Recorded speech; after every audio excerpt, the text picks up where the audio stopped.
Hello student, good morning.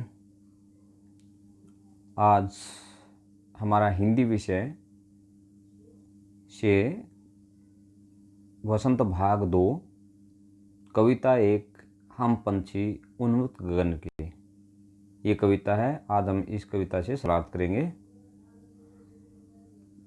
इस कविता के जो कवि हैं वो हैं शिवमंगल सिंह सुमन हैं। यहाँ पर पक्षी कहते हैं, पक्षी अपनी वाणी में कहते हैं, अपनी वाणी में क्या कहते हैं वो कि हम पंछी उन्मुक्त गगन के।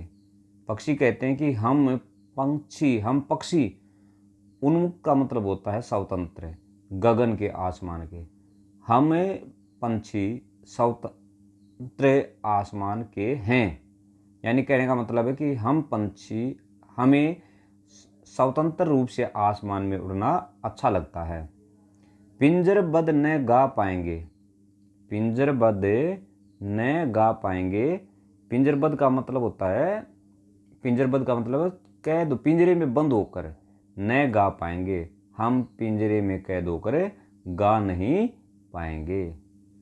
कनक तिलियों से टकराकर, सोने की सलाखों से, सोने की जंजीरों से टकराकर पुलकित पंख टूट जाएंगे। पुलकित का मतलब होता है कोमल, पंख टूट जाएंगे यानी घायल हो जाएंगे। यहाँ पर पुलकित है, पुलकित का मतलब क्या है? कोमल। कनक का मतलब है सोना। यहाँ पर क्या कहते हैं? पक्षी कहते हैं कि हम स्वतंत्र रूप से आसमान में उड़ने वाले हैं। यदि हमें पिंजरे में बंद करके रखोगे तो हम, या ये कह सकते हैं कि हमें कैद करके रखोगे तो हमें मधुर गीत नहीं गा पाएंगे। कनक तिलियों से टकराकर, सोने की सलाखों से टकराकर हमारे कोमल पंख घायल हो जाएंगे। अब पद्यांश 2 है। हम बहता जल पीने वाले, पक्षी कहते हैं कि हमें बहता हुआ जल पीना अच्छा लगता है। मर जाएंगे भूखे प्यासे, यदि तुम हमें कैद करके रखोगे तो हम भूख और प्यास से मर जाएंगे। कहीं भली है, यहाँ पर भली का मतलब अच्छी। कटुक, कटुक का मतलब कड़वी। निम्बोरी, निम्बोरी नीम का फल। कनक कटोरी के मैदा से, कनक का मतलब सोना, कटोरी के मैदा, मैदा माने भोजन।